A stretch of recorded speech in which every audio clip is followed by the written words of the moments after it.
దాంట్లో భయపించిన వాళ్ళు ఉన్నారా, మాకపోయినటువంటి వాళ్ళు ఉన్నారా?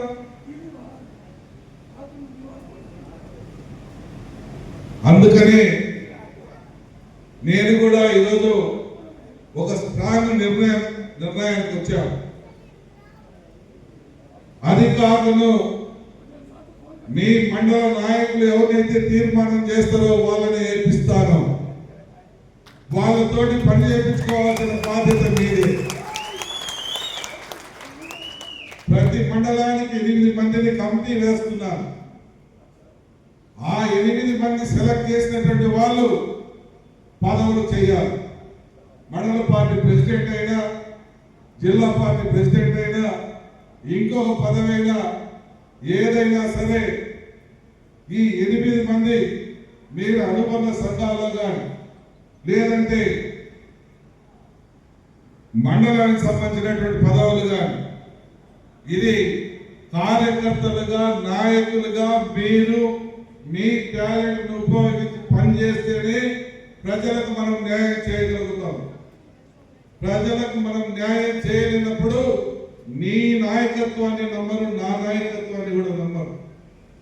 మన యువ నాయకుడు నారా లోకేష్ బాబు గారు చెప్పినట్టు ముందు ప్రజలు గ్రామ స్థాయి నాయకుడికి, గ్రామ స్థాయి నాయకులు మండల స్థాయి నాయకులకి, మండల స్థాయి నాయకులు నియోజకవర్గ ఎమ్మెల్యేకు చెప్పే విధంగా సిస్టమ్ తీసుకొని వస్తారు. ఆ సిస్టానికి అనుగుణంగా మీరు కూడా పనిచేయండి. ఈరోజు పోయినసారి క్లస్టర్లు వేసాం, యూనిట్ ఇన్ఛార్జ్లు వేసాం. మీరు ఆత్మసాక్షి గుండె మీద చేసుకొని చెప్పండి, ఎంతమంది మీకు ఇచ్చినటువంటి బాధ్యతలు కరెక్ట్ గా చేశారు, ఎంతమంది కరెక్ట్ గా నేను నా క్లస్టర్ నేను న్యాయం చేశానని చెప్పగలిగేటువంటి వాళ్ళు ఉన్నారు, ఎంతమంది మీ యూనిట్ కి న్యాయం చేస్తారని చెప్పగలిగేటువంటి వాళ్ళు ఉన్నారు. మీరు మీ ఊరికి పరిమితమయ్యారే కానీ మీకు ఇచ్చినటువంటి బాధ్యతని నెరవేర్చే దాంట్లో మీరు ఫెయిల్ అయినారా లేదా ఒక్కసారి మీరు ఆత్మవిమర్శ చేసుకోండి. అందుకని ఈసారి కూడా క్లస్టర్ వ్యవస్థ ఉంటుంది, యూనిట్ వ్యవస్థ ఉంటుంది. మళ్ళా క్లస్టర్లు యూనిట్ అనేవి ఈసారి స్ట్రాంగ్ గా తయారు చేద్దాం, వేద్దాం.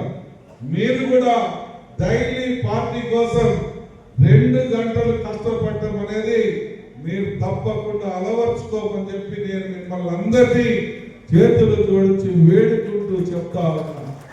నేను ఆ రోజు నుంచి కూడా చెప్తా ఉన్నా, బాబు మీరు ఏ చిన్న తప్పు చేసినా అది ఎమ్మెల్యే మీద ప్రభావం పడుతుంది. మీరు చేసేటువంటి తప్పు కానీ, మీ నోటి నుంచి వచ్చేటువంటి మాట కానీ ఏదైనా ఎమ్మెల్యేకి ఇబ్బంది. కాబట్టి దయచేసి మీరు గొడవలు పెట్టుకోవద్దు, మీరు తగాదాలు పెట్టుకోవద్దు, మనం బాగుందాం, కలిసి ఉందామని చెప్పి ఎన్నిసార్లు చెప్పిన పడక పెట్టారు. దాని ఫలితం 2 సార్లు ఓటమి. మనం ఎందుకు ఓడిపోతాము? ఏం తప్పు చేసి ఓడిపోతాము? లంచాలు తీసుకుంటున్నామా? పని చేయట్లేదా? అధికారులకు మనం ఏమన్నా బెదిరిస్తున్నామా? లేదంటే ఇంకో రకంగా ప్రజలను ఇబ్బంది పెడుతున్నామా? ప్రజల దగ్గర ఏమన్నా మనం లంచాలు వసూలు చేసుకుంటున్నామా? ఏమి చేయకుండా కానీ శిక్ష మనకు ఎందుకు పడుతుంది? ఎక్కడ లోపం జరుగుతాం అని మీరు ఎందుకు ఆలోచన చేయట్లేదో నాకైతే అర్థం కావాలి. 25 సంవత్సరాలుగా కలిసి ప్రయాణం చేస్తాం.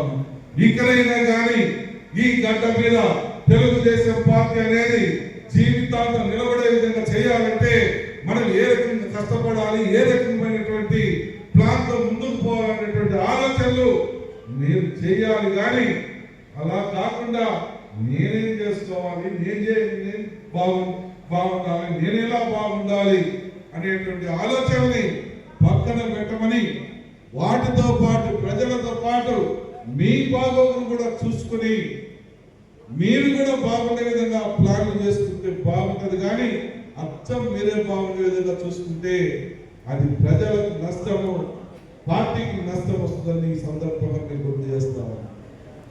ఈరోజు మెగా వాటర్ షెడ్లు ఉన్నాయి. నేను ఒక్కొక్క నాయకుడికి ఇవ్వచ్చు, ఒక నాయకుడిని చేసుకోమనొచ్చు. నేను నా మనసుగా ఒక నాయకుడిని చేసుకో రూపాయల కన్నా నేను చెప్పచ్చు.